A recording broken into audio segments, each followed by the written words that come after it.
जय यशस्वी शेतकरी मित्र, प्रश्न तुमचे उत्तर आमचे या सत्रामध्ये आपलं स्वागत आहे। बाळासाहेब कोलते या शेतकऱ्यांनी एक तक्रार केलेली आहे।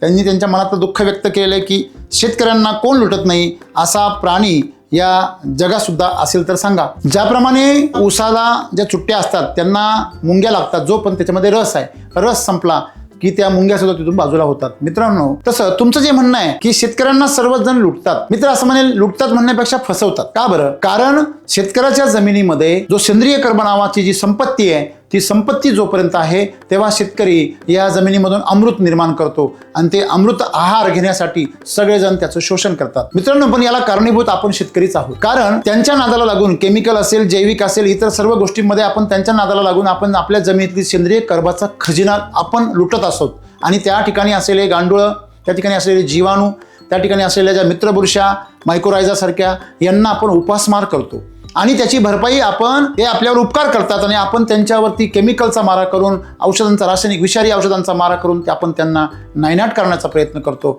आपण त्यांना नुकसान पोहोचवतो। मग मला सांगा शेतकरी मित्र, कळत न कळतपणे आपण या केमिकलवाल्यांकडनं फसले जाता, आपल्या जमिनीचा सेंद्रिय कर्ब आपण स्वतः लुटता आणि त्या सर्व जीवांना, मित्र जीवांना तुम्ही उपवाशी मारता। अशा कंडिशनमध्ये जोपर्यंत तुम्ही तुमच्या जमिनीला लुटताय तोपर्यंत तुम्हाला लुटणारे भेटणार आहे। सर्वप्रथम शेतकऱ्याने आपल्या जमिनीला जपलं पाहिजे, त्यातला सेंद्रिय कर्ब वाढवला पाहिजे आणि आपल्या जमिनीतल्या आपल्या मित्रांचं पोषण केलं पाहिजे। ज्यावेळेस शेतकरी असं करायला लागेल त्यानंतर मात्र शेतकऱ्याला कोणीही लुटू शकत नाही किंवा फसवू शकत नाही। आणि म्हणून पहिली माती बलवान केली पाहिजे शेतकऱ्याने आपली, तर त्याचं पीक पैलवान होईल आणि तो आपोआप धनवान होईल। त्यांनी लुटणं बंद केलं की त्यालाही लुटायचं आपोआप बंद होईल।